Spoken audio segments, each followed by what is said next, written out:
Bienvenue sur Africa 24 dans cette nouvelle édition de l'Africa Tonight. Voici les titres de l'actualité.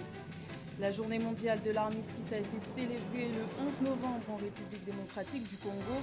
Comme dans beaucoup d'autres pays du monde, nous reviendrons sur la cérémonie qui s'est déroulée à Kinshasa sous le thème « Anciens combattants congolais, catégorie rare à protéger ». Les enquêtes de la CPI concernant les crimes commis en Libye progressent. C'est la confirmation faite par la procureure de la Cour pénale internationale, Fatou Bensouda, dans son dernier rapport. Un rapport qui a également souligné le manque d'implication de certains États dans l'application des mandats d'arrêt internationaux. Et des milliers d'Éthiopiens fuient les combats du Tigré qui ne cessent de s'intensifier entre les troupes fédérales et les forces tigréennes. Un afflux d'Éthiopiens a décidé de se réfugier au Soudan, pays qui accueille déjà de nombreux réfugiés issus du conflit historique qui a opposé l'Éthiopie à l'Érythrée pendant des années. Mais tout d'abord, nouvelle péripétie dans le conflit qui oppose le Maroc au Front Polisario au Sahara occidental. Le Maroc a annoncé ce vendredi 13 novembre avoir lancé une opération militaire dans la zone tampon de Guerguera, près de la Mauritanie. Le royaume, qui contrôle plus des 2/3 de ce territoire, dénonce des provocations de la part du Polisario. Il est à noter que depuis près de 3 semaines, environ 200 routiers sont bloqués à ce poste frontière situé à l'extrême sud de ce territoire désertique. Selon le Maroc, le but de l'opération en cours est de mettre fin à ce blocage. Rappelons que le statut du Sahara occidental est source de conflits entre le Maroc et les indépendantistes du Front Polisario depuis des décennies. La République démocratique du Congo a rendu hommage à ses anciens combattants. Une cérémonie historique et festive a été organisée le 11 novembre à Kinshasa sous le thème « Anciens combattants congolais, catégorie rare à protéger » et pour cause ces derniers se sentent souvent oubliés dans les récits du passé. Reportage de notre correspondant Jacques Amboka.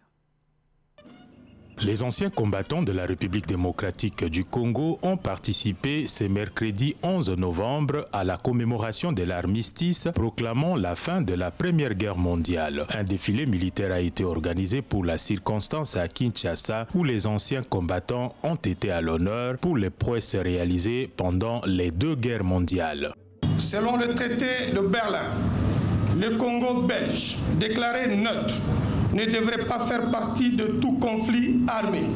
Cependant, il fut contraint d'entrer en guerre lorsque la flottille allemande du lac Tanganyika coula le bateau à vapeur belge Alexandre Delcom. C'est alors que le gouvernement belge décida de faire participer la force publique à la guerre aux côtés des forces alliées britanniques et françaises. Ayant démontré leur bravoure aux côtés des forces alliées au nom du Royaume de Belgique, les militaires congolais des forces publiques ont remporté plusieurs victoires face à l'ennemi, en l'occurrence l'armée allemande et ses alliés. Nous, anciens combattants de la guerre 40-40, 14-18, 40-45, INACO, et retraités militaires, INAPEMICO, veuves et orphelins militaires, tous unis comme au front, tenons à vous remercier pour avoir accepté de nous accompagner à cette grandiose manifestation. Il faut noter que parmi les combattants des forces publiques qui ont combattu à la Première Guerre mondiale, seulement 2 sont encore vivants. Les anciens combattants, déjà vulnérables par leur âge, méritent, disent les observateurs, une attention particulière non seulement de la part de l'État congolais, mais aussi du Royaume de Belgique pour lequel ils se sont sacrifiés. La Cour pénale internationale progresse dans ses enquêtes menées en Libye en ce qui concerne les crimes graves. La procureure Fatou Bensouda l'a affirmé dans son dernier rapport concernant la situation en Libye qu'elle a fait devant le Conseil de sécurité de l'ONU. Elle a toutefois reproché à certains États leur laxisme en ce qui concerne l'application des mandats d'arrêt internationaux, un sujet de la rédaction. La Libye reste une priorité majeure pour le bureau de la CPI en dépit de la pandémie de Covid-19.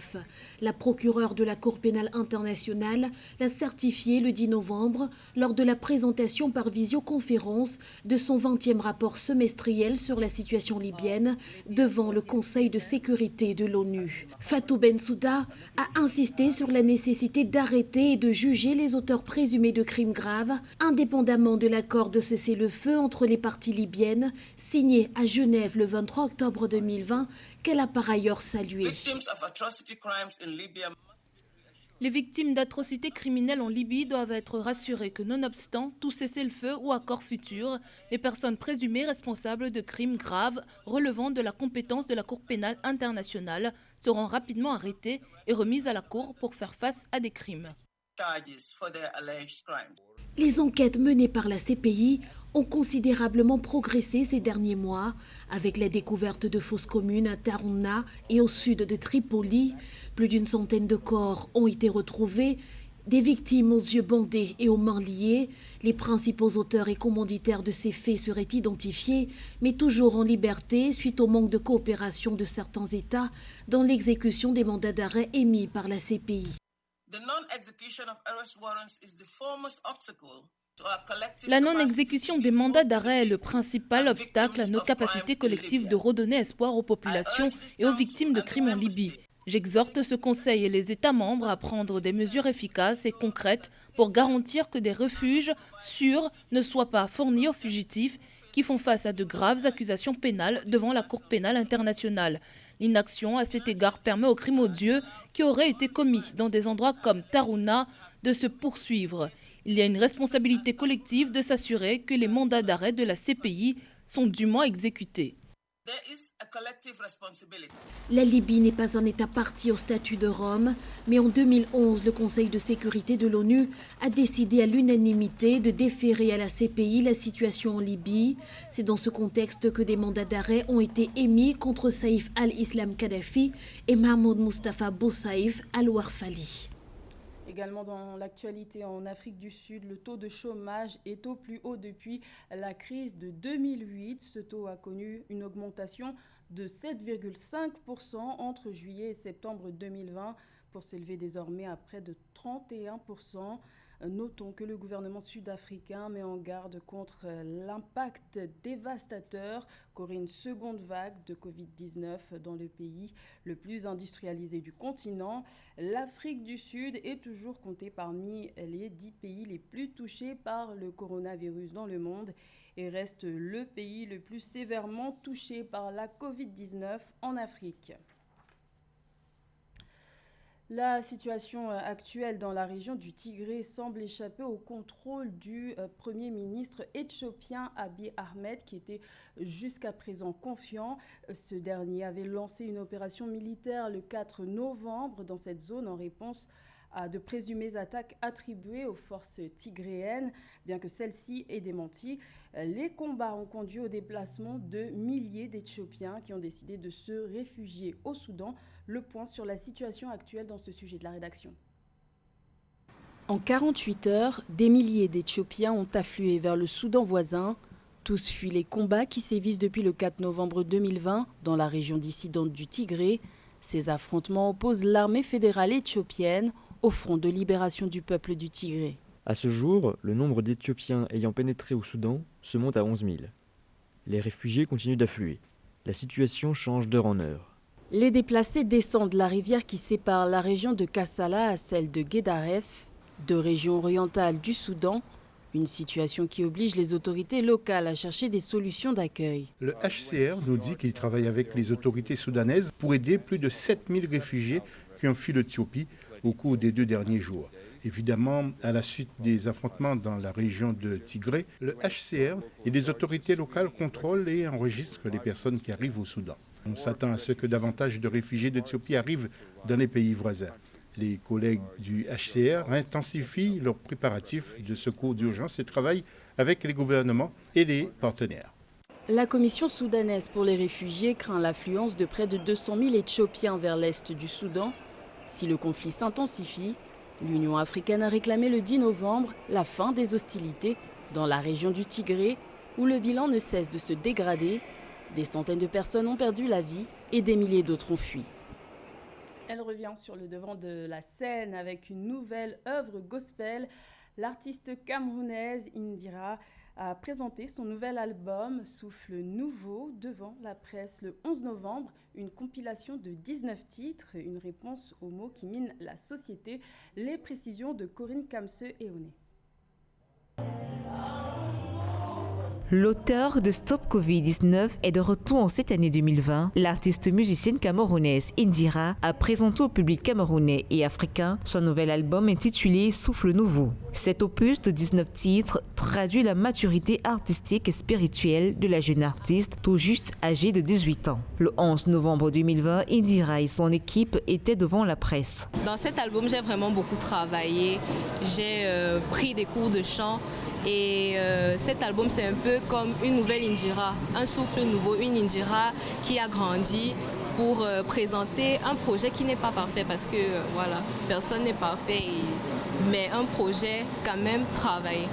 Souffle Nouveau, qui sera disponible dès le 13 novembre sur les plateformes numériques et audiovisuelles, est une compilation de 19 titres. Des textes puissants et des titres qui mêlent rythme folklorique et tendance urbaine. Avec des titres comme Diagnostic, Il n'y a pas d'eux ou encore Je veux te louer, l'album Souffle Nouveau est non seulement une véritable invite à la célébration du divin, cette œuvre musicale est aussi une réponse aux maux qui minent la société.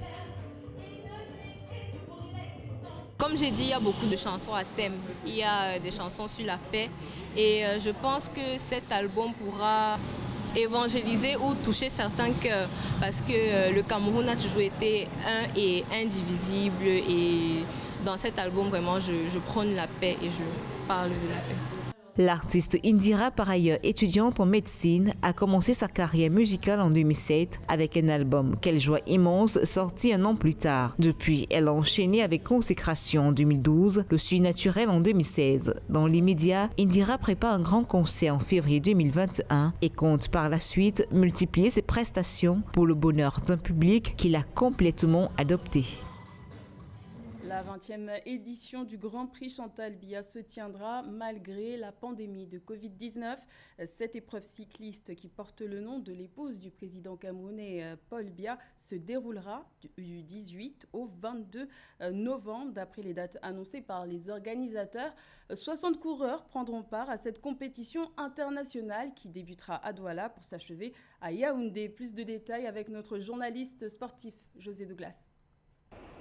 Menacé cette année pour des problèmes de Covid-19, finalement, le Grand Prix cycliste Chantal Biya aura lieu du 28 au 22 novembre. Nous en savons un peu plus sur les équipes qui vont y participer et surtout l'itinéraire. La première étape aura lieu le 18 novembre 2020 à Douala, avec un critérium de 95,9 km dans l'arrondissement de Douala 3. La deuxième étape, quant à elle, se tiendra le 19 novembre à Akonolinga et à Bongbang. La troisième étape est prévue le 20 novembre entre Yaoundé et Eboloa.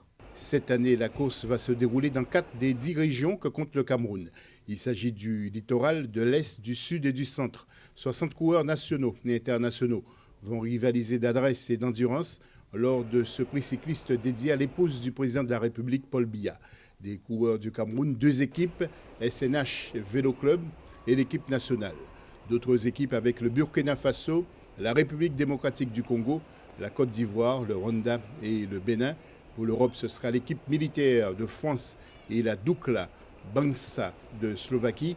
Les équipes seront officiellement présentées le mardi 17 novembre 2020 à Douala. L'avant-dernière étape va se courir le 21 novembre entre Zoétélé, Kwang, Meyomessala. Enfin, l'étape Sangmelima-Yaoundé, longue de 166,4 km, clôturera cette édition 2020 le 22 novembre prochain, soit un total de 685,3 km. La 20e édition du Grand Prix Chantal Biya ne devrait pas en principe se tenir. À noter que c'est l'Algérien Azzedine Lagab qui a remporté l'édition 2019. Il a fini devant le Slovaque Marek Kanecki et le Néerlandais Arjan Hoffman. C'était le journal de la rédaction. Merci de l'avoir suivi. L'information continue sur Africa 24.